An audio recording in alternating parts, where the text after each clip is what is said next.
C'est une première dans l'histoire de notre enseignement supérieur et tout le monde sait que le capital humain, comme l'a inscrit le président Macky Sall dans le plan Sénégal émergent, doit être la locomotive des politiques publiques ici au Sénégal, tout comme dans le reste du continent. Et nous avons des étudiants justement qui nous viennent des pays frères et amis. Ces récipiendaires vont devoir relever un défi majeur et porter les valeurs qu'incarne leur parrain, le président Macky Sall. Engagement, courage, leadership, mais surtout compétence, parce que le savoir ne sert qu'à être utile à la communauté. Et les universitaires qui sont là, qui nous honorent de leur présence, je veux nommer le professeur Moustapha Kassé, doyen des économistes, a beaucoup contribué au rayonnement du savoir dans notre pays. Et c'est aujourd'hui également l'occasion de vous dire merci pour votre contribution légendaire, monsieur le professeur Kassé. Et vous êtes une figure emblématique du savoir-faire, du savoir et du savoir-être dans ce pays qu'est le Sénégal et partout dans le reste du continent. Pour justement vous donner un aperçu de ce qui se fait à l'excellence universitaire africaine créée en 2004 par le professeur Cheikh Kanté, le docteur, professeur associé des universités, je vais demander à M. Racine Guène, directeur de cette université, à venir nous faire une brève présentation de cet institut qui favorise justement le développement des compétences au profit de notre continent africain. Excellence, je crois que j'ai une question à poser d'abord. Quand un premier président est né après les indépendances, remporte la première Coupe d'Afrique des Nations pour son pays, le premier CHAN, la première U20, la première CAN U17, la première fois à gagner 5 trophées de façon consécutive, la première délocalisation du Master CC en Afrique dans son pays. Ma question est la suivante. Chers invités, comment peut-on appeler cet homme?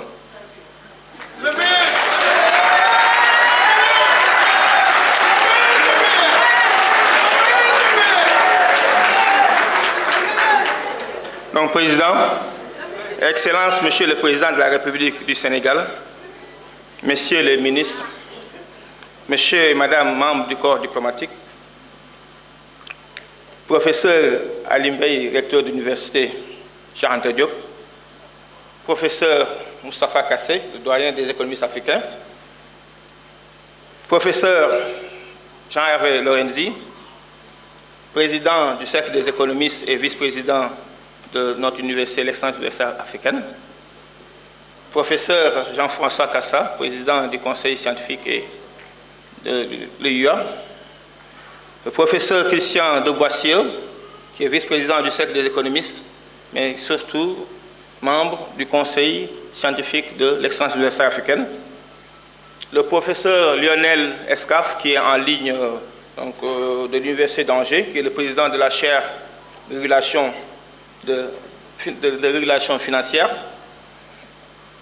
Monsieur le ministre-président de l'Université, Monsieur Dr Cheikh Kanté, chers invités, à vos rangs et grades qualités, chers récipiendaires.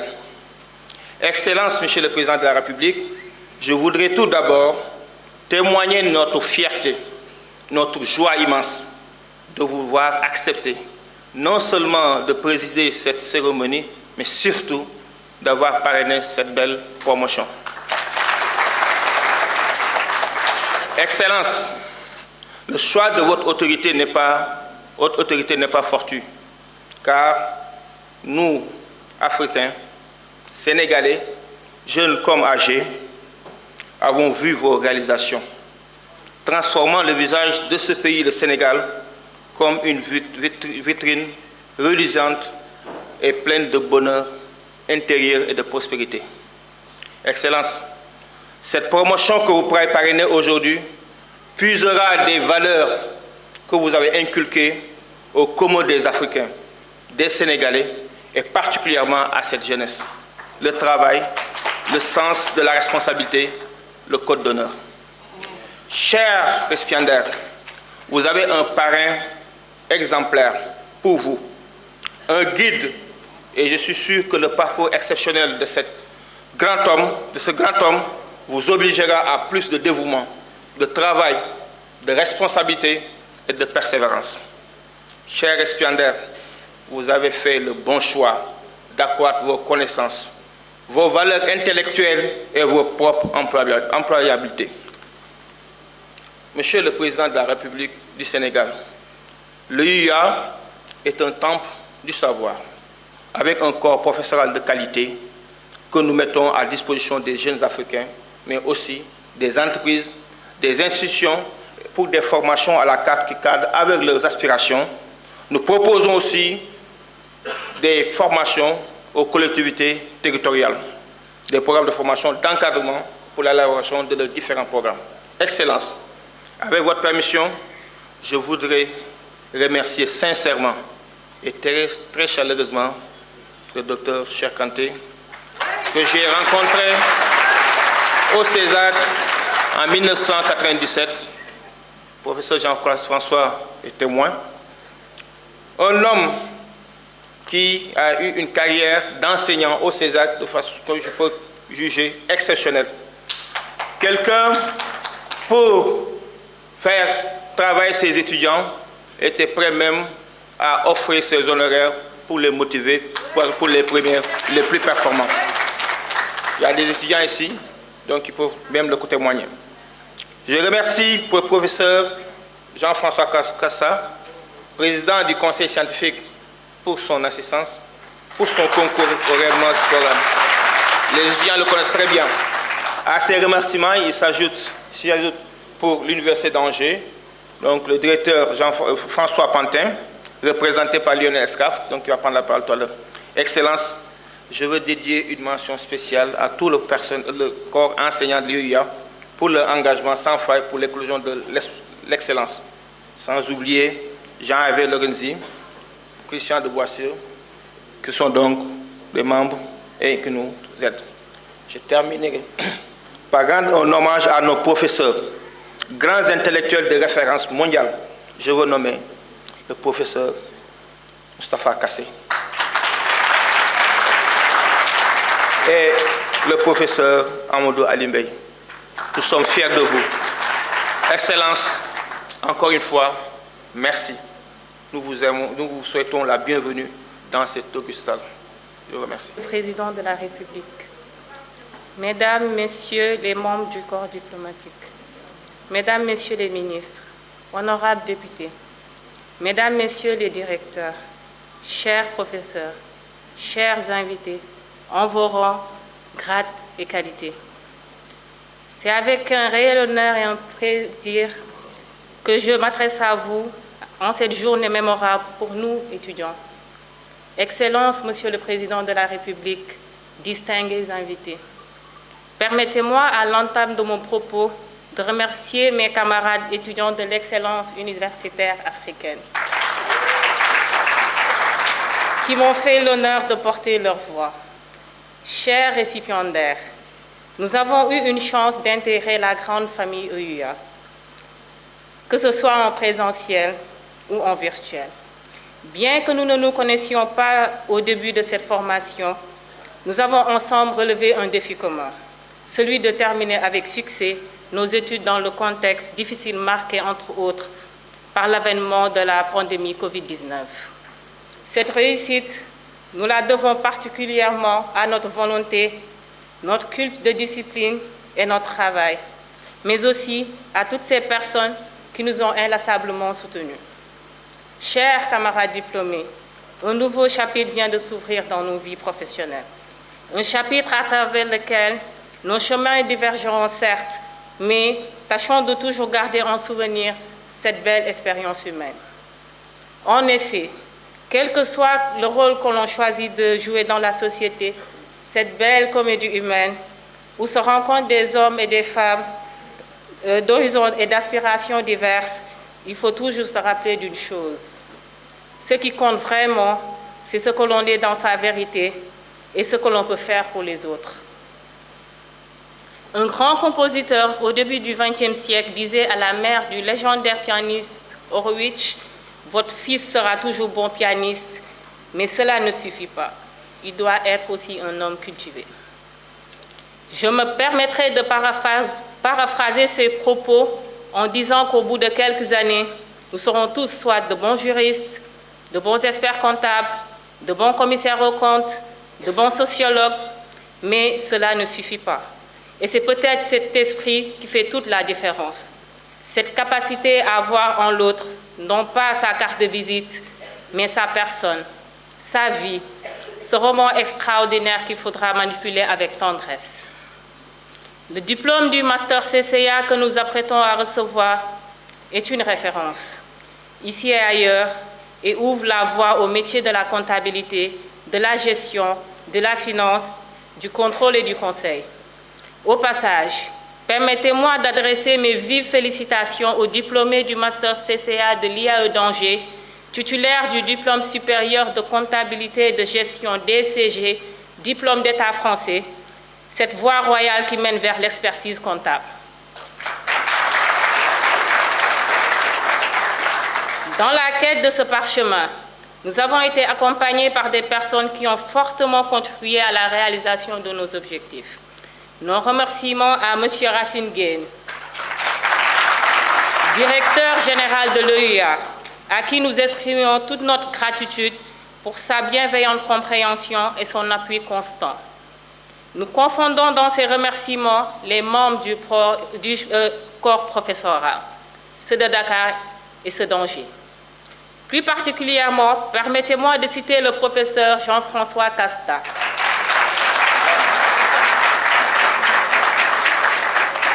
professeur émérite de l'Université de Paris-Dauphine, expert comptable diplômé, président du conseil scientifique de l'EUA.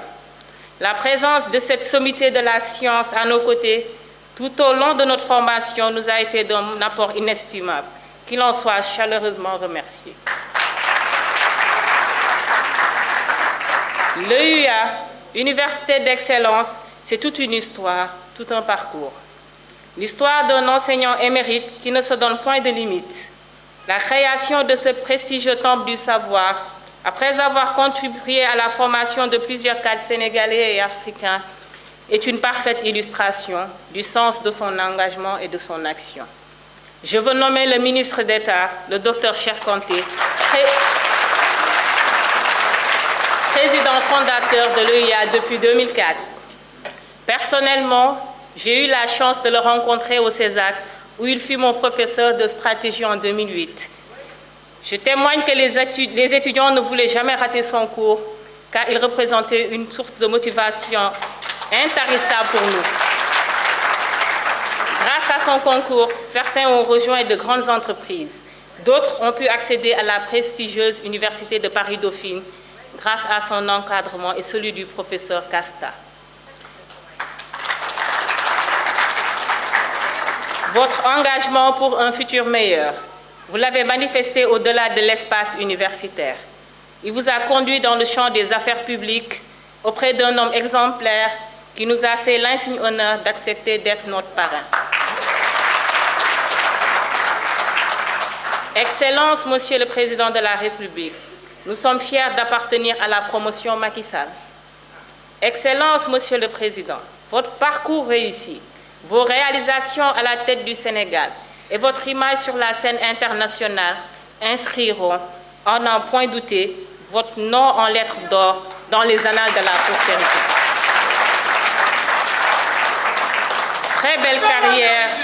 Très belle carrière, chers récipiendaires. Merci de votre aimable attention. Jam ak jam. Monsieur le Président, Messieurs les ministres, Messieurs les représentants du corps diplomatique, Monsieur le Recteur, chers collègues professeurs, chers récipiendaires, je suis particulièrement heureux de participer à cette cérémonie de graduation qui consacre un travail très important qui a été fait pour assurer un pan de formation du capital humain dans un domaine extrêmement particulier et qui me semble crucial dans les économies en développement. Alors, je l'illustrerai tout à l'heure par des cas concrets, puisque j'ai travaillé dans différents pays, dans des cabinets internationaux, avant de venir à l'université. Alors, ce projet, il n'a pu voir le jour que parce qu'effectivement, il y a un porteur de projet. Ce porteur de projet, c'est le docteur Charpentier, que je connais depuis maintenant une vingtaine d'années, et dont j'ai guidé les pas sur la recherche doctorale, une première thèse à l'université d'Orléans, et j'étais en poste à Angers à l'époque, et après un executive doctorate in business administration à l'université Paris-Dauphine. Autant vous dire que tous ces titres de docteur confirment son intérêt pour la recherche sur le capital humain, puisque c'est fondamentalement le thème de recherche. Et après, il faut passer à l'application de ces concepts. Les applications, il faut les implémenter dans un outil qui permet de faire évoluer finalement le potentiel. Or, cette idée qui est venue, alors c'est une idée extrêmement ambitieuse, elle n'est pas encore à son terme, mais je pense qu'on va continuer à y travailler, c'est de créer une école d'excellence où il y a deux pôles, comme on vous l'a dit. Il y a une prépa Matsup Matspé, avec des résultats, j'en parlerai pas parce que je ne suis pas en charge de cet aspect-là, mais qui sont très bons, et qui permet justement d'irriguer en profil scientifique, je pense que le président ne me démentira pas, c'est crucial pour l'avenir, hein, et d'irriguer donc des talents vers ces formations scientifiques. Et par ailleurs, alors le pôle qui m'intéresse, et qui nous a intéressés, et sur lequel j'ai réussi à convaincre le docteur Charpentier de monter un projet de partenariat, de délocaliser un master préparant au cursus français d'expertise comptable. Et ce projet a pu voir le jour après multiples négociations avec l'Université d'Angers. Alors, vous verrez tout à l'heure le professeur Lionel Escafre, qui a le même parcours que moi, grosso modo, mais en beaucoup plus jeune, puisqu'il est aussi professeur d'université, agrégé et expert comptable. Il était dans des grands cabinets. On a la même vision, c'est-à-dire que grosso modo, il faut l'expertise comptable a un rôle crucial dans le développement. C'est pas très bien perçu dans le monde francophone. Président, je dois vous le dire, moi j'ai travaillé dans le monde anglophone, j'ai travaillé notamment dans des projets du président Rawlings, on a créé la bourse d'Accra. À un moment où le FMI avait dit c'est fini, on arrête, si vous ne privatisez pas. Il faut faire coter les entreprises publiques, et pour ça il faut créer une infrastructure. Derrière, il faut qu'il y ait un capital humain spécialisé, hyper spécialisé. Sur tous les projets d'infrastructure, il faut un capital humain hyper spécialisé. Comment voulez-vous négocier avec les bailleurs de fonds si vous n'avez pas, même simplement répondre aux appels d'offres, c'est très pointu. Les taux d'utilisation des lignes de crédit sont faibles parce qu'il n'y a pas l'expertise. Donc, c'est crucial. Ce n'est pas simplement des petits comptables qui vont accompagner les PME, ce qui est quelque chose de très important. Je ne dis pas que ce ne soit pas important. Au contraire, le professeur Alim Baye, qui est un spécialiste du gros informel, qui a fait passer cette idée auprès du FMI, est une idée extrêmement importante qui doit être aussi accompagnée par les experts comptables. Parce que pour arriver à faire développer les PME, il faut qu'elles soient accompagnées. Bon, nous, on se positionne sur un autre niveau, qui est un niveau où il y a plus d'ingénierie financière, d'expertise d'audit, d'expertise bailleur de fonds. Et donc, c'est quelque chose qui est crucial. Et alors, comme l'a dit tout à l'heure mon ami, le DG de l'école racinienne, c'est quelque chose qui est unique. Il n'y a pas d'autres établissements qui ont délocalisé le master CCA français, et donc qui permet d'entrer dans le cursus français à un niveau extrêmement intéressant. Donc c'est quelque chose qui est très apprécié, justement pour être un levier du développement, un levier d'accompagnement des projets, d'infrastructures, des projets de développement. Ça, c'est très très important de le noter. Alors, on a trouvé dans le UA, justement, la capacité à accueillir cette vision où il y a à la fois des enseignants universitaires, qui soient de l'Université d'Angers, parce que ça fait partie du cahier des charges, des enseignants universitaires ouest-africains, du CAMES, et puis, bien sûr, il faut qu'il y ait un tiers de professionnels. Alors, les professionnels, ils peuvent être en poste comme académiques, ou ils peuvent être des professionnels des grands cabinets de la place. Hein. Donc, c'est cette organisation qui est extrêmement lourde, extrêmement complexe à mettre en place, et qui est soumise à des règles d'accréditation. On est en permanence sous les fourches codines d'un processus d'assurance qualité. Il faut bien le savoir qu'on a derrière nous la commission mixte de l'Ordre des experts comptables français et du ministère de l'économie qui délivre l'accréditation pour le diplôme, avec les équivalences d'expertise comptable. On a les accréditations assurance qualité, Qualitech, en ce moment. Donc, si vous voulez, on est dans un système très contraint, mais c'est ce que je suis content, juste avant d'arriver à cette cérémonie de graduation, parce qu'on en voit le bout, on arrive à voir des étudiants qui accèdent, comme on le disait tout à l'heure, à ce niveau qui leur permet d'entrer dans le stage professionnel de 3 ans, le DSCG. Et donc, après il y a, dans le système français, la sélection est faible. La sélection, elle est avant le stage. Donc, ils peuvent rentrer, et puis, en général, après, ils tracent, il n'y a pas de problème.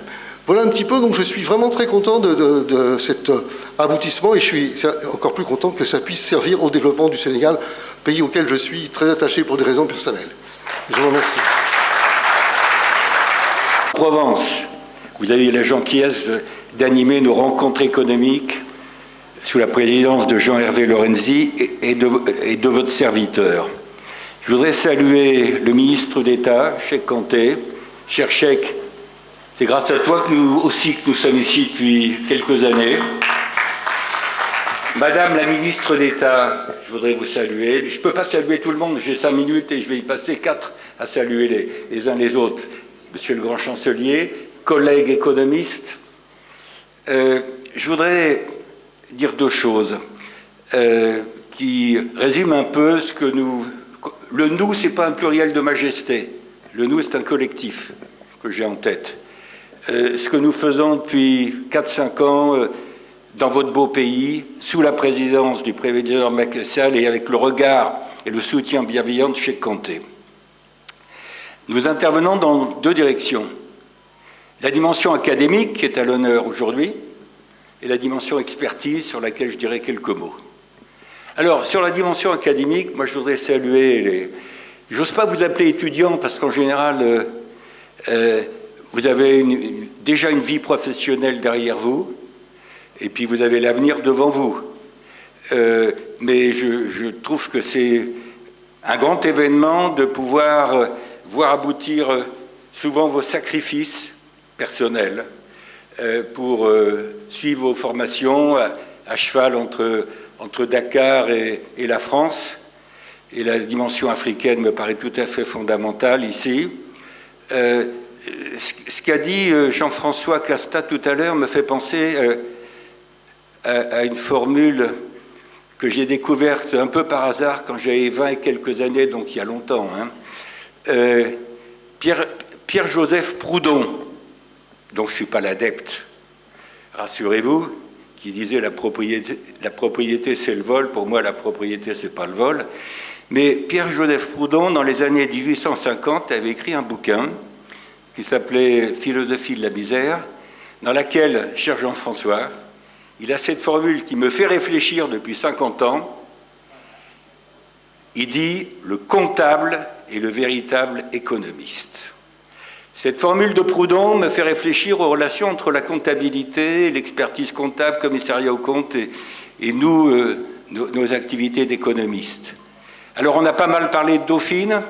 Je voudrais vous dire, on ne va pas avoir un débat franco-français ici, rassurez-vous, mais je voulais vous dire que la Sorbonne, ça existe aussi.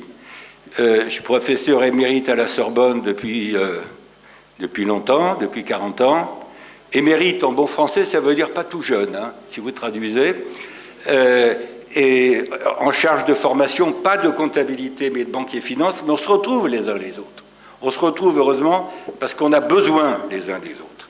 Et donc moi, je voudrais saluer, avant de passer à la dimension expertise sur laquelle j'ai dit que j'allais dire quelques mots, je voudrais solennellement vous féliciter, vous remercier pour vos efforts dans un contexte qui n'a pas toujours été facile. Quelques mots sur la deuxième activité qui nous amène à Dakar, à plusieurs depuis 4 ou 5 ans.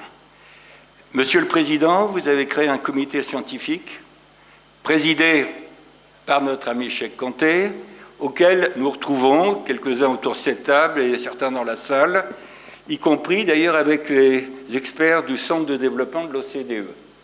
Donc vous avez dans votre comité scientifique, j'allais dire, différentes parties prenantes intéressées par les sujets que nous traitons. Quels sont les sujets que nous avons traités depuis 3-4 ans sous votre présidence éclairée? Nous avons abordé des sujets économiques, évidemment, monétaires, financiers, bancaires, qui intéressent le Sénégal, mais ce qui nous a beaucoup plu, c'est que derrière le Sénégal, ces sujets, ils intéressent l'Afrique en tant que continent. Vous avez présidé l'Union africaine pendant 1 an, jusqu'à fin janvier 2023, et je peux témoigner du fait que quand vous abordez les sujets du Sénégal, vous les mettez toujours dans une perspective continentale. Voilà, et ça me paraît très important. Alors, parmi les sujets apparemment techniques, mais en fait éminemment politiques, sur lesquels nous nous sommes penchés sous la présidence du docteur Cheikh Kanté, je donne des exemples. Un sujet qui est dans l'air dans la finance mondiale depuis 3-4 ans, qui est un sujet politique, qui n'est pas un sujet technique, qui est le problème de la redistribution des droits de tirage spéciaux à l'échelle mondiale, faire en sorte que les pays africains qui sont un peu brimés, ou même pas mal brimés par les règles actuelles de distribution des droits de tirage spéciaux dans le cadre du Fonds monétaire, puissent bénéficier d'une allocation allant au-dessus des règles habituelles.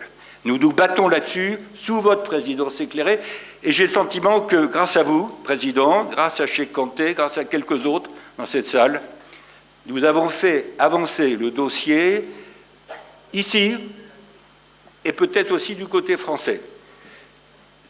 Deuxième exemple, nous avons travaillé sur la manière de renforcer la stabilité financière au Sénégal et en Afrique, parce que on vit tous une situation dans laquelle il y a de l'inflation, il y a une hausse des taux d'intérêt, et pour vous, pays émergents, il y a des phénomènes de sortie de capitaux et en quelque sorte, vous êtes obligé souvent de suivre la hausse des taux d'intérêt qui n'est pas décrétée par vous, qui est décrétée par les pays du Nord. C'est un problème de coopération internationale, mais je pense, j'allais dire nous pensons, que plus de stabilité financière ou moins d'instabilité financière est la condition nécessaire mais pas suffisante pour avoir un développement, j'allais dire, plus soutenable et plus inclusif. Et puis, dernier exemple, qui a été évoqué récemment à Aix-en-Provence et ailleurs, lors de nos rencontres économiques au mois de juillet, début du mois, il faut que l'Afrique se dote d'une agence de notation panafricaine, en quelque sorte. Et là, le Sénégal a un rôle fondamental à jouer sous votre présidence et vous avez fait avancer le dossier. Mais je suis frappé du fait que beaucoup de gens en parlent. C'est une idée qui fait son chemin. Et donc là, vous avez travaillé non seulement pour le court terme, mais également pour le moyen-long terme. Je termine en disant que, là je parle un peu du passé et du présent. Ce qui m'intéresse, je crois, ce qui nous intéresse ensemble, c'est l'avenir. Et donc, ce que je voulais vous dire, Président, c'est que nous sommes, si vous en avez convenance, à votre disposition pour, lors d'un forum qui pourrait se dérouler en décembre 2023, faire un peu le point sur ces sujets, au fond, bilan et perspective. Merci de votre attention. Oui, merci, Monsieur le Président et comité du corps diplomatique. Et messieurs, chers collègues, chers récipiendaires, écoutez, je m'associe d'abord aux propos du professeur Jean-François Casta sur le projet qui a été mis en place entre à la fois l'IAE d'Angers et l'excellence université africaine. Effectivement, par rapport à ce qui a été dit et dans le sens notamment du développement économique du Sénégal et d'une manière générale de l'Afrique, je suis particulièrement heureux que nous puissions contribuer à la graduation de futurs experts comptables et de futurs commissaires aux comptes. Ce métier est un métier qui est absolument essentiel pour le développement économique, pour la confiance des échanges économiques. Et vous le savez très bien, dans le profil de la modernisation d'une manière générale des systèmes économiques, Nous passons de plus en plus d'une société à la fois de réglementation, mais aussi d'une société de régulation. Et les experts comptables et les commissaires aux comptes sont des acteurs importants de cette régulation. Et en ce sens, la formation du capital humain pour des personnes qui embrassent cette profession est absolument fondamentale. On ne peut concevoir aujourd'hui une ouverture des marchés et un développement, je dirais, stable des économies sans avoir ses opinions sur les comptes et sans avoir une sécurisation des transactions économiques. Je voudrais dire un mot particulier à l'endroit de Racine et à l'endroit de Jean-François pour cette coopération et cette amitié au fil du temps qui a permis d'organiser ce partenariat qui, et j'en suis très heureux, se développe et la présence de votre président de la République en est évidemment l'imminent témoignage. Et puis bien évidemment, et je sais qu'elle est présente, Fabienne Hubert, qui est l'ensemble du groupe administratif de l'IAE qui permet de bâtir ensemble ce partenariat. Voilà, je voulais encore une fois vraiment m'associer à une très grande félicitation, m'associer au corps professoral pour la félicitation auprès des étudiants nouvellement admis. Et bien évidemment, j'espère que ce partenariat pourra continuer à grandir, progresser. J'en suis en tout cas très très heureux. Et donc, bien évidemment, nous allons poursuivre pour développer à la fois l'axe académique, mais Jean-François en parlait, il y a aussi l'axe recherche important, pas uniquement pédagogique, que nous devons aussi pouvoir mettre en place entre nos deux institutions. Merci beaucoup. Bien, Monsieur le Président, cher Président, comme m'a dit Christian, Messieurs les ministres, Mesdames et Messieurs les membres du corps diplomatique, cher Cheikh Kanté, et j'insiste beaucoup sur le cher parce que nous l'aimons beaucoup, chers récipiendaires, j'ose plus dire étudiants, mais c'est en réalité maintenant à des diplômés qu'il faut s'adresser. Je voudrais vous dire deux choses. La première, c'est que je ne l'ai jamais dit, je crois, ça n'avait pas une importance, sauf pour moi, j'ai un lien charnel avec le Sénégal. C'est ici que, par un peu le hasard de la vie, j'ai commencé ma thèse. C'était une thèse, alors j'ai commencé à la bibliothèque de la faculté. Je me souviens d'avoir trouvé tous les documents qui m'ont permis par la suite d'écrire cette thèse. Et je dois dire que, vous savez, les éléments majeurs de la vie d'un universitaire, c'est le moment où il écrit ses premières lignes de thèse. Et c'est évidemment à Dakar que je pense toujours et avec beaucoup d'émotion. Le deuxième aspect, c'est à vous, chers récipiendaires. Le nom d'une promotion, c'est très important. Pourquoi? Parce que le nom d'une promotion, au-delà du simple message qui est transmis, ce sont les valeurs qui sont portées par ce nom, et ce sont ces valeurs qu'il va vous falloir vivre dans les 10, 20, 30 ans, 40 ans. Christian et moi serons peut-être, vous regarderons de très loin, mais on ne sait jamais, parce qu'avec les progrès de la médecine, mais en tous les cas, ce sont ces valeurs-là. Et vous êtes la promotion Macky Sall. Oui.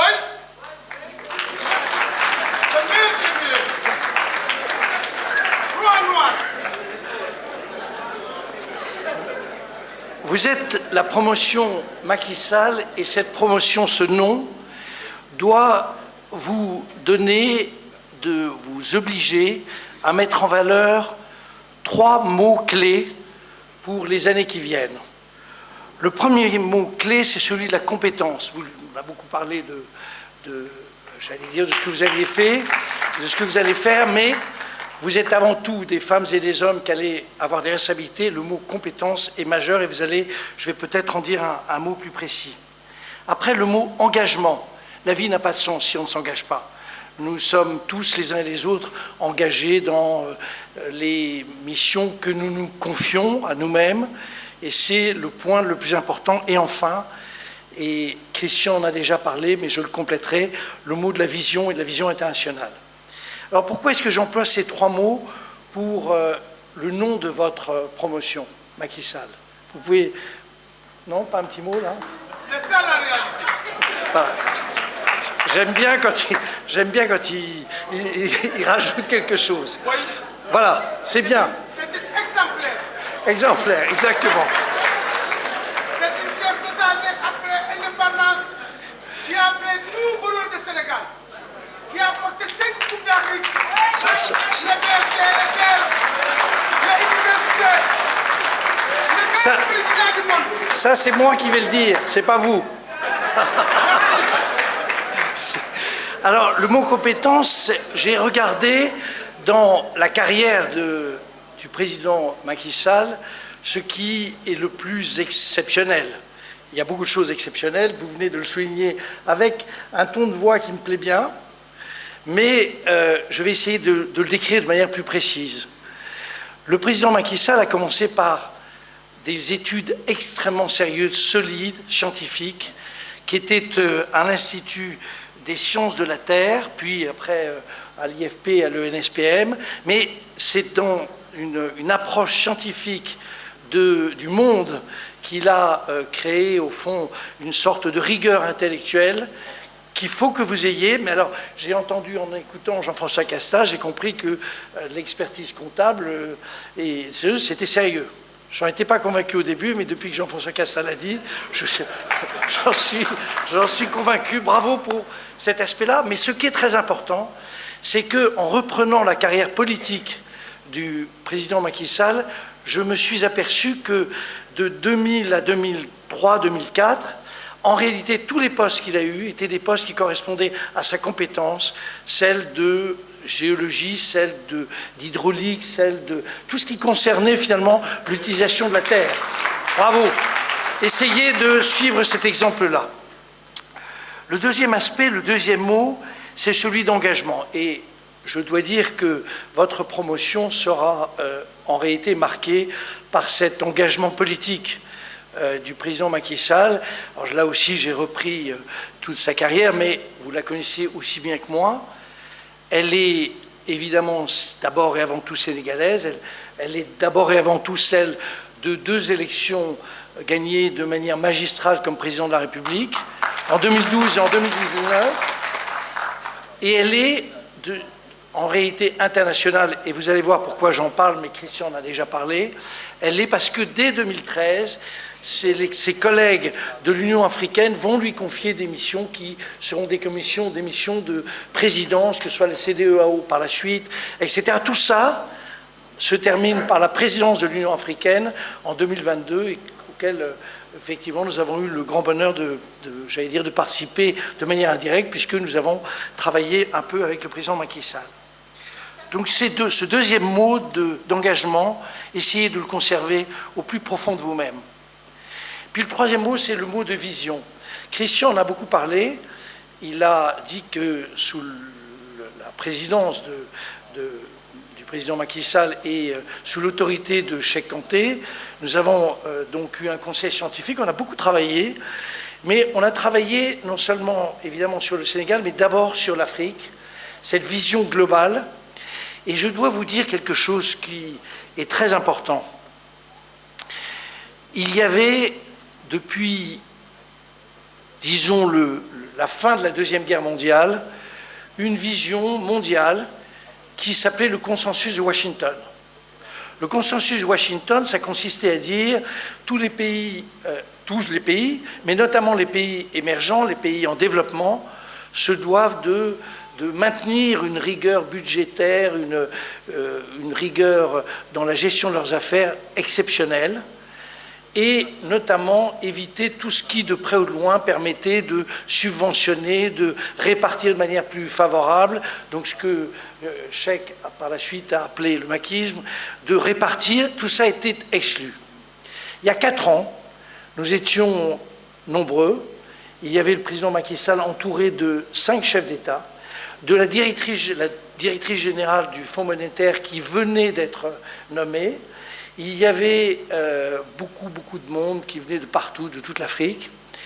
Et le président Macky Sall a fait un discours conclusif. Ce discours comportait de mémoire 8 points. 8 points. Ces 8 points, c'était ce que nous avons appelé par la suite le consensus de Dakar. Ces 8 points revenaient à remettre en cause, avec beaucoup de diplomatie, mais remettre en cause cette vision un peu simpliste qui était celle de, j'allais dire, de l'après-guerre, et finalement disait ce que Christian a indiqué, notamment qu'il fallait absolument permettre de développer des investissements dans des conditions monétaires et financières favorables en Afrique. Tout le monde sait, et que ce soit Christian, moi-même et puis tous nos collègues savent que l'avenir du monde se jouera dans le siècle qui vient sur cette terre africaine, ces terres africaines. Tout le monde le sait. Vous pouvez d'ailleurs peut-être dire un mot, monsieur. Là, c'est bien. Oui. Là, vous pouvez. Bravo, bravo. Merci. D'habitude, vous parlez plus. Hein. Oui, absolument. Tout le monde le sait. Et toute la vision, les 8 points qui étaient développés, étaient des points qui permettaient de créer les bases de ce que sera la croissance en Afrique et la croissance dans le monde. Et ça, Monsieur le Président, nous ne l'oublierons, et cher Cheikh et cher Christian, nous ne l'oublierons jamais.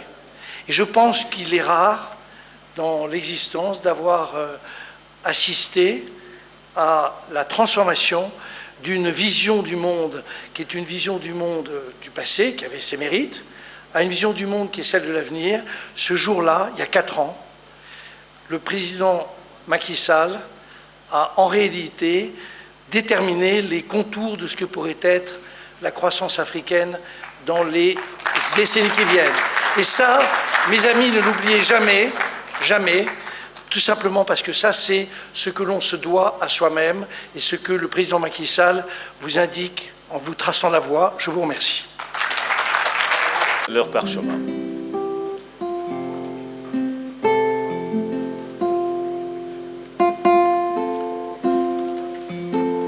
DCC.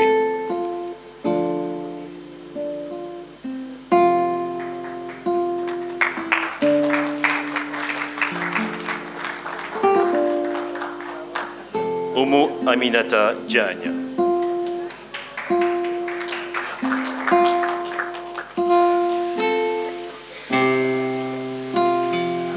Na fanyongore roga dem no kolum o fanyin fany te wachacha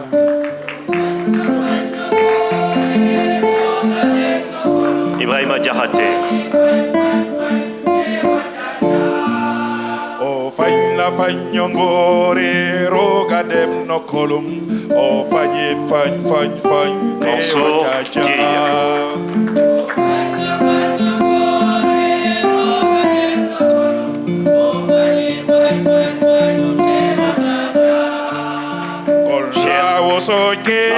Soke no Senegal o fe na via ye to leng ye keran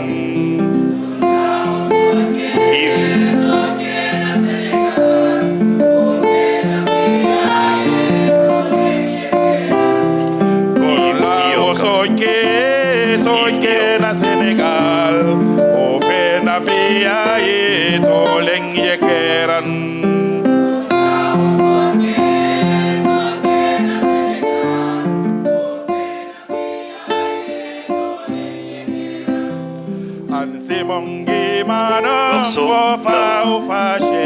Morceau. Ore fasal makor wo Cheikh Mariande.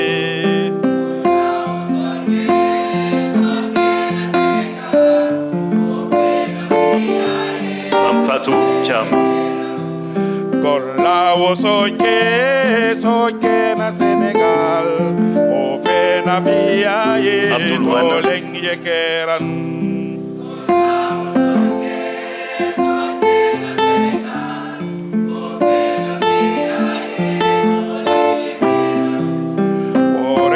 Kajore ore fujambar anere danga fake odo de lomane.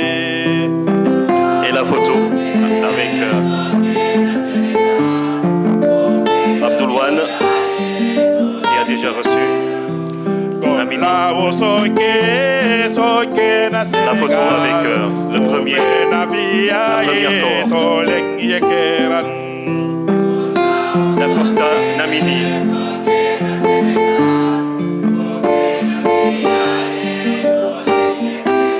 Dansokho, Iyo awarure Aminata Diagne, iyo ofe Maguette Yacine Dieye se prépare. ohuna nyowa wara damno nyorole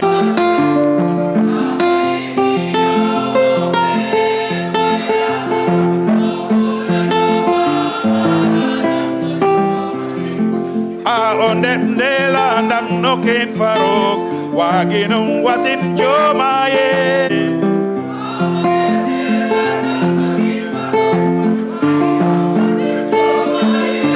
Dacosta, Lamini, Maguette. onde ndela damno ken farok waginum watin jomaye layanga ndiko cheger afuhe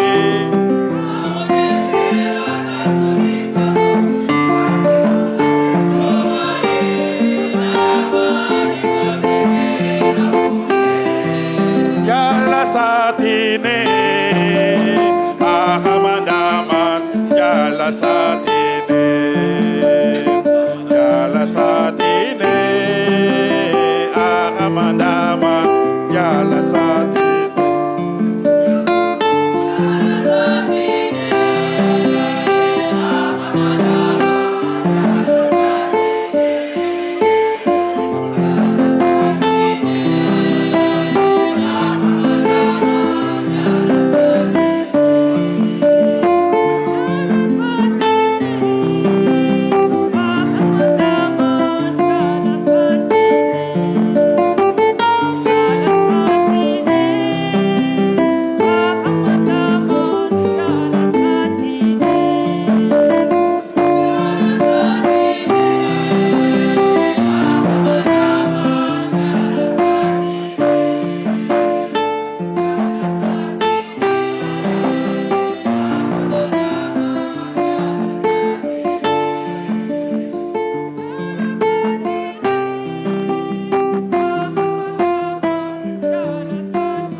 Dansokho qui va recevoir également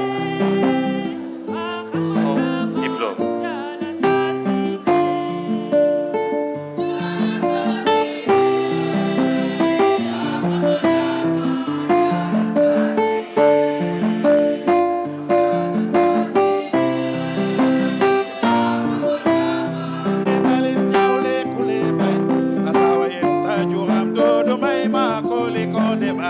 Sidi Lamine Diop.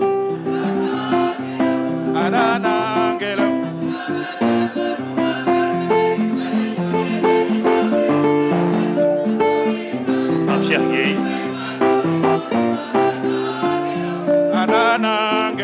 Martial Mathias Manga, président de la République Macky Sall, parrain de cette promotion, que je vous invite à honorer comme un code d'honneur, comme l'a dit tout à l'heure Racine Guène, avec vos applaudissements, le président de la République, son Excellence. kaay jël parole bi parce que yow moo ñu jox le micro jox ko micro amul micro bon waxal yàlla da laa indi àddina pour nga tàggale Sénégal ak coono ak gàcce tàggale Afrique gàcce ak coono wax naa ni 1913 la ñu ubbi école élémentaire ci ndaw muy école fils de chef 1913 juróom-benni sénégalais ci jàng Yoro Jaw sa maam Sidé Ndate Yàlla buuna ma jigéen ndaw seen li manel faal ak ku ñuy wax mbaaxaan muy doomi Lat Joor Ngoone Latiir nga toog tey jox génération future lu mat téeméeri étudiant nga jox leen tey ay ndombay tànk monsieur le président ñu ngi lay gërëm di la sant di wax ni modèle nga yéen étudiants yi fii ak téeméeri at di ngeen ni président Macky Sall moo nu joxoon sunuy raaya ci njàmbaar le dire en français parce qu'ici c'est l'université. Merci, Monsieur le Président. Aujourd'hui, c'est une source mémorable. Nous rendons grâce à Dieu. Solennellement, le président Macky Sall, né après l'indépendance, lui, c'est le meilleur président du Sénégal, c'est le meilleur président d'Afrique. Solennellement, honnête, digne, loyal, correct. Mais président, barki demb dama rey yetti xar def feet ndax 1960 la réew mi am indépendance barki demb nga joxaat Sénégal indépendance ci sa silence ci sa noppi ci sa muñ ci sa ngor waaye waa jaa ngi nii muy docteur Cheikh Kanté keroog ba nga defee déclaration dafa wax ni président Macky Sall man Cheikh Kanté bu nee ñuul na ma ne kukk bu nee weex na ma ne tàll. Merci beaucoup.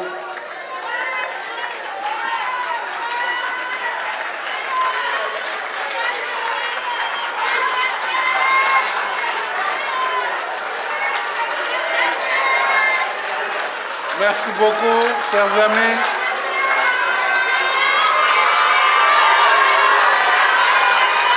Merci beaucoup. Merci beaucoup. Merci beaucoup.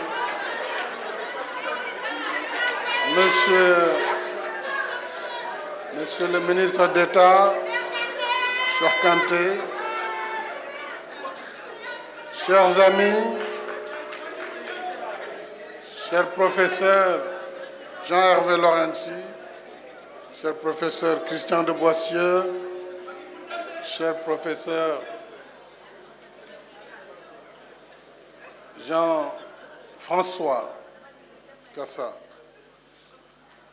je voudrais saluer les éminentes personnalités ici présentes, parmi lesquelles je distinguerai le professeur émérite Moustapha Kassé,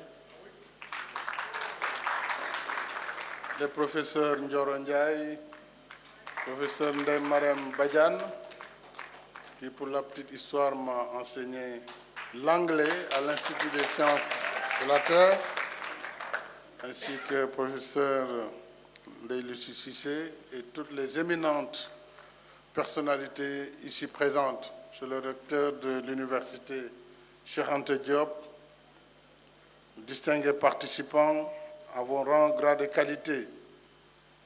C'est toujours avec un plaisir renouvelé que je viens à la rencontre du monde universitaire.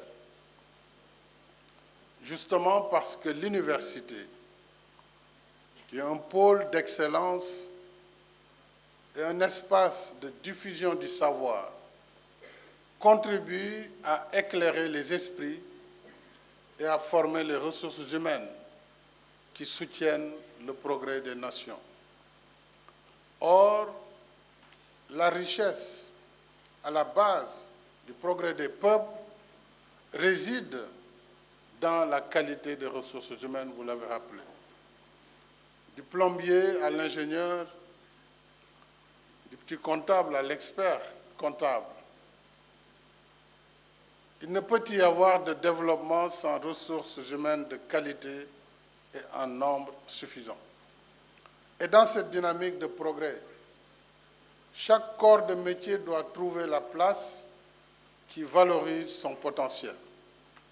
D'où l'importance que nous accordons à l'éducation et à la formation, secteur auquel le Sénégal consacre plus de 25% de son budget national. Et je rappelle aussi que l'éducation et la formation constituent deux composantes majeures de l'axe 2 du plan Sénégal émergent, consacré au capital humain et au développement durable.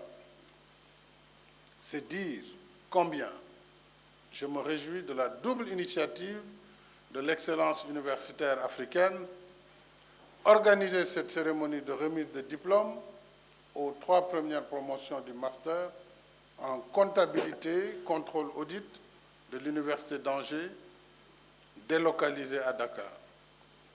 Ça, c'était d'une part, et d'autre part, de lancer son projet d'installation au Sénégal. Alors, je m'arrêterai là pour dire que l'avenir de l'enseignement supérieur, c'est aussi l'enseignement supérieur privé.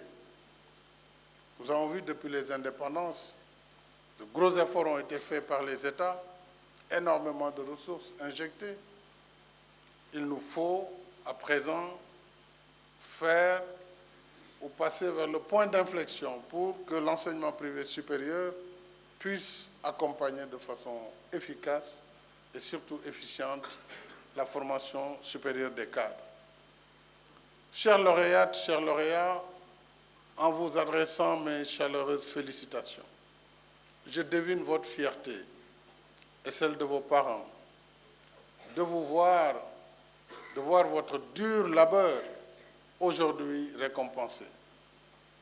Tous mes vœux de succès vous accompagnent pour le reste de votre parcours, mais aussi pour l'exercice d'une activité professionnelle dont la plupart, sinon l'ensemble des diplômés, aujourd'hui ont entamé cette carrière. Dans l'un ou l'autre cas, souvenez-vous, et le professeur Laurenti a rappelé des principes fondateurs, souvenez-vous toujours que le diplôme n'est pas une fin en soi, mais une présomption de compétence. Une présomption de compétence qui offre au titulaire la possibilité de tester ses connaissances à l'épreuve de la vie professionnelle. Dans cette nouvelle phase de vos parcours respectifs, je vous invite à réfléchir ensemble sur l'éthique du travail et de la responsabilité.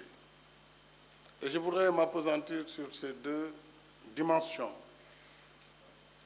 L'éthique du travail et de la responsabilité, qui, à mes yeux, doit accompagner et valoriser toute carrière digne de respect, qu'elle soit publique ou privée.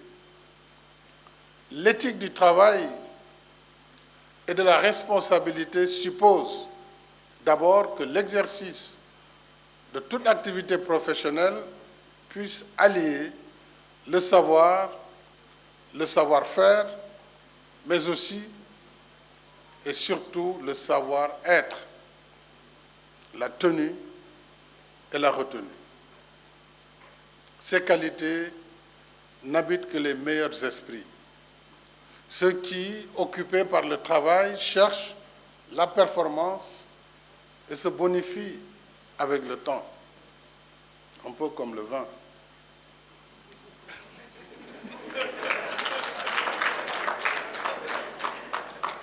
Je n'en sais pas trop, mais bon. Mais je peux le dire avec certitude. Au demeurant, si la manière de faire peut changer au gré des mutations techniques et scientifiques, le culte du travail a toujours déterminé le progrès des peuples. À travers les âges, le travail s'est imposé à l'homme dans sa quête de subsistance et de richesse, mais également dans sa quête de dignité et de vertu.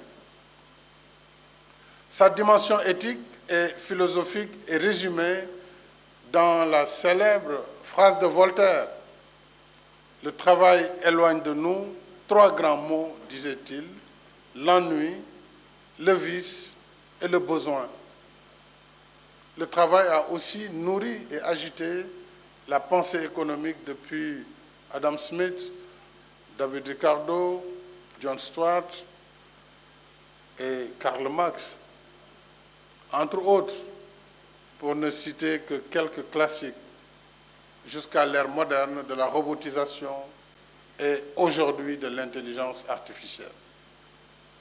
Dès lors, la grande question éthique de nos jours est celle de notre rapport au travail.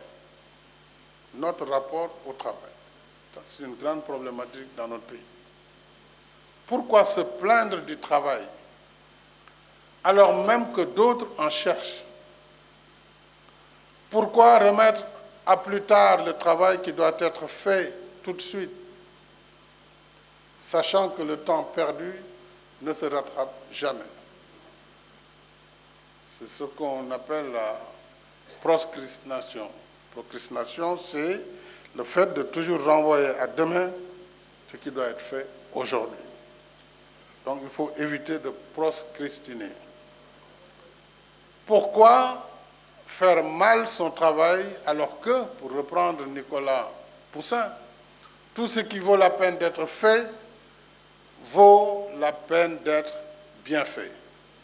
Alors, ces questions renvoient chacun de nous à sa propre conscience et nous interpellent collectivement sur le projet de société que nous devons bâtir pour rattraper notre retard dans le processus de développement. Nous sommes condamnés, nous sommes sommés, comme disait un célèbre penseur, Aimé Césaire, que je vais citer, nous sommes sommés de faire à coups d'années ce que les autres ont fait à coups de siècles. C'est ce que j'ai résumé dans le concept de fast track.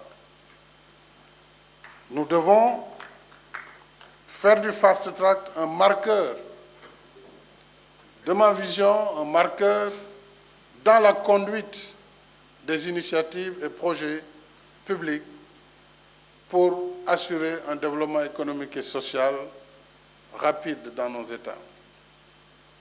C'est ce que j'appelle le temps de l'action qui exige de travailler vite, bien et de livrer à temps. Et il me semble que si nous voulons avancer sur la voie de l'émergence et du développement, il n'y a pas d'autre alternative à cette exigence.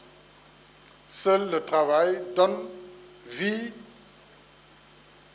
à l'ambition. Ce faisant, le devoir de solidarité intergénérationnelle nous oblige également à transmettre l'éthique du travail à nos enfants en leur enseignant les valeurs de l'effort. Valeurs de l'effort. Le Sénégal, on dit « Khalis ken du ko liggéey dañ koy lijjanti ». Ça, c'est catastrophique. Faire croire que la richesse n'est pas le fruit de l'effort, mais juste de micmac, n'est pas une valeur qu'il faut promouvoir. Il nous faut également de la résilience et de la discipline. Chers lauréats, mesdames et messieurs, le deuxième volet de la réflexion à laquelle je vous convie porte sur l'éthique de responsabilité. De nos jours, l'éthique de responsabilité se pose avec autant, sinon plus d'acuité que l'éthique du travail.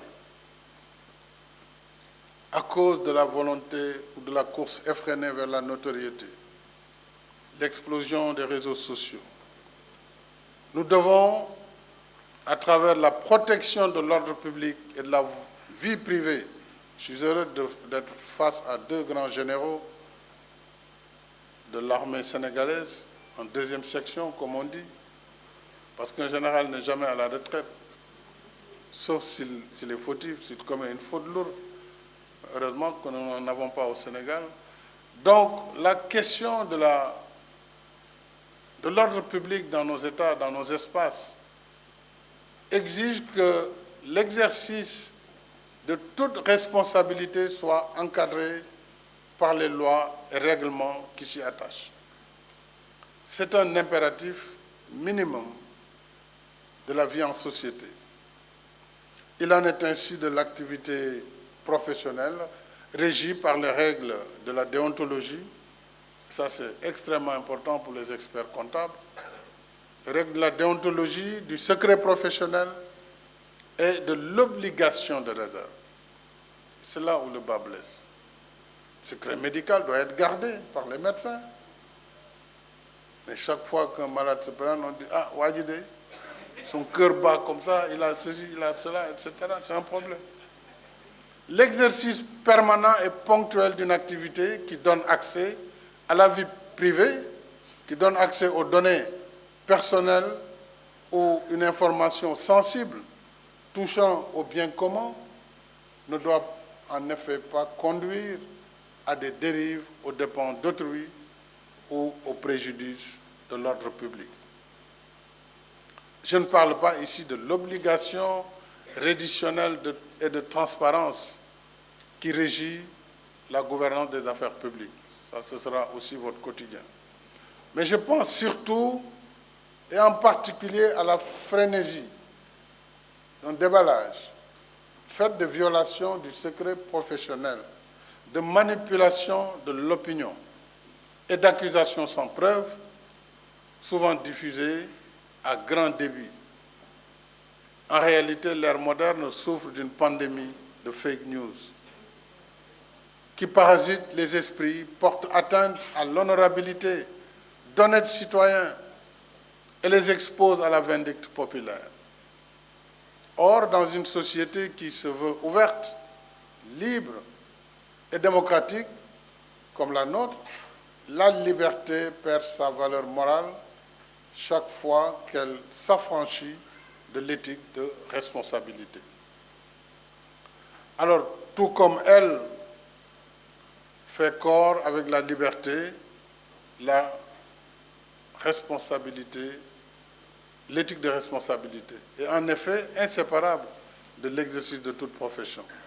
Je voudrais, mesdames et messieurs, pour ne pas trop vous ennuyer, dire simplement qu'au-delà de cette cérémonie qui nous réunit ici, l'excellence universitaire africaine, par le projet qu'elle porte, vient enrichir l'offre de formation de notre pays. Je voudrais féliciter les initiateurs, Dr Cheikh Kanté, et tout ce corps professoral émérite qui donne la consistance de cette formation. Les cursus proposés sont divers, allant des classes préparatoires à l'école d'ingénieurs, en passant par les filières de management, de finance, de comptabilité, de contrôle, d'audit et de fiscalité, entre autres. Ce large spectre donne une idée de l'ambition des promoteurs de l'excellence universitaire africaine, tout comme le partenariat noué avec des établissements universitaires de bonne réputation. Je n'oublie pas la Sorbonne, professeur Christian. Et je félicite donc naturellement Dr Cheikh Kanté, avec qui je partage le terroir de naissance, Fatick. Je félicite également ses associés. Oh, Fatickois, calmez-vous là. Je félicite également les associés de cette belle aventure universitaire. Et je forme le souhait que les enseignements disposés par l'excellence universitaire africaine s'inscrivent auprès de la nouvelle dynamique, la dynamique que nous voulons insuffler à notre système éducatif, un système de formation. Comme je l'ai déjà indiqué l'année dernière lors d'une réunion de travail avec la communauté universitaire. C'était en avril 2022. Si nous pouvons être fiers de nos acquis, disais-je, il faut en même temps interroger nos pratiques pour améliorer nos performances et faire en sorte que nos universités s'adaptent davantage aux réalités de leur temps. Il faut d'abord qu'elles soient numériques. Toutes, pas seulement l'université numérique du Sénégal, mais que les autres universités puissent également dispenser l'ensemble des cours en ligne. Et je pense en particulier à l'articulation encore insuffisante entre l'université, l'entreprise et les besoins du marché. À mon sens, notre système éducatif doit faire plus de place à l'enseignement technique et professionnel à travers les formations duales école-entreprise. C'est l'ambition que nous avons donnée aux centres de formation technique et professionnelle et surtout aux ISEP qui sont les instituts professionnels d'enseignement, instituts supérieurs d'enseignement professionnel, plus exactement. C'est également le sens qu'il faut donner au fonds de financement de la formation professionnelle. qui est doté aujourd'hui de près de 40 milliards par an sur chaque budget. Mais c'est aussi la formation qualifiante au métier qui aidera à résoudre la question de l'employabilité des jeunes. Je sais que les mutations sont difficiles à conduire parce qu'elles bousculent les habitudes et remettent en cause les certitudes et les idées reçues. Mais le changement fait partie des dynamiques de l'histoire et il germe dans un état d'esprit réfractaire au statu quo, comme l'énonce le célèbre écrivain Pablo Coelho dans L'Alchimiste, qui est un ouvrage aussi que je vous recommande. Les grandes réalisations et innovations commencent par un état d'esprit qui ignore l'impossible. Et il faut croire en votre légende personnelle.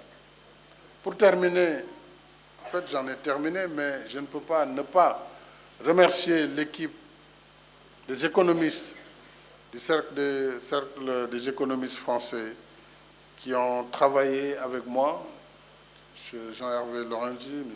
le professeur aussi Christian de Boissier, avec Dr Cherkante, à travers une task force sur laquelle depuis 4 ans je travaille avec eux pour donner du contenu scientifique aux énoncés politiques que je pose à la communauté internationale. Lorsque j'ai, pendant la présidence de l'Union africaine, posé le débat sur l'admission de l'Afrique au G20, certains nous prenaient pour des prétentieux, parce que jamais le débat n'a été posé. Alors que le plaidoyer était simple. Pourquoi le continent africain, qui en réalité, sur les mêmes critères, représente aujourd'hui la 8e économie mondiale en termes de PIB, 8e, je leur disais à la réunion du G7, pourquoi nous sommes que des invités? Nous devons avoir un fauteuil qui nous est réservé en tant que membres. Parce qu'on dit les 20 premières économies, nous sommes 8e et nous ne sommes pas là. Pourquoi? Donc ça, c'est un problème qu'il faut résoudre. Il faut de l'inclusion, il faut également de la justice. Par ailleurs, nous sommes 1,4 milliard de citoyens. Donc l'avenir se jouera nécessairement sur le continent africain. Nous avons un territoire de 30 millions de kilomètres carrés. 30 millions de kilomètres carrés. Je ne parle pas des autres richesses du continent. 60% des terres arables, la disponibilité de l'eau à des quantités phénoménales. Les fleuves les plus importants, quasiment à part l'Amazone, sont africains. Le fleuve Congo, à lui tout seul, peut régler la question de l'électricité du continent. Donc les raisons étaient nombreuses, mais il faut se féliciter vraiment de l'évolution des mentalités. En d'autres temps, jamais en une année, on pourrait faire ce plaidoyer et obtenir le résultat qui va être acté au mois de novembre prochain en Inde pour que l'Afrique puisse disposer d'un siège permanent comme membre à part entière du G20. Et nous avons engagé, bien sûr, la bataille pour la gouvernance, la réforme de la gouvernance mondiale et financière. Puisque vous l'avez rappelé, ces institutions qui nous gouvernent, qui font qu'il y a une surveillance multilatérale extrêmement difficile pour les États en développement, où on nous impose les mêmes critères de déficit que les pays en développement qui existent depuis 200 ans. Il y avait quelque chose d'incohérent. Les pays récemment indépendants puissent être placés au même niveau que l'Europe, les États-Unis, avec les mêmes cibles de déficit, alors que nous n'avons même pas les mêmes plafonds d'endettement. Comment évoluer dans un tel corset, malgré nos volontés, notre résilience? C'est le système qui ne nous permet pas de nous en sortir. Et ce système, il faut le réformer. Il faut le réformer d'autant plus que si on ne le fait pas, les pays vont choisir la voie de la libération. Et ça a commencé, le mouvement a commencé avec les BRICS. Aujourd'hui, les BRICS, c'est un PIB presque supérieur au G7. Et il y a un appel d'air, parce qu'on parle des BRICS+. Et beaucoup de pays ont une tendance à aller vers ce courant, mais je pense que pour nous, il ne s'agit pas d'un jeu d'appartenance, mais il faut justement arrêter cette tendance et cette volonté des pays nécessairement à aller vers un bloc contre un autre. Il faut donc que le bloc que nous partageons ensemble puisse se réformer, puisse faire plus de place aux autres, puisqu'il est clair qu'en 1946, au lendemain de la Seconde Guerre mondiale, très peu de pays, les 2/3 des pays de la planète n'étaient pas indépendants. Donc ils n'étaient pas autour de la table quand on définissait les règles. Ces règles, par conséquent, ne sont pas appropriées pour eux. Et c'est tout le sens du combat que nous menons et que nous allons continuer à mener au-delà de mes fonctions. Le président de la République, j'ai décidé d'arrêter le mois d'avril 2024. Ce combat et ce plaidoyer va se poursuivre avec tous les esprits positifs, et Dieu sait qu'il y en a, au nord comme au sud, et à l'ouest comme à l'est. Il faut donc ensemble, tous ceux-là qui sont pour une humanité réconciliée avec elle-même, puissent travailler pour changer les règles, et j'espère que nous y arriverons. Je vous remercie.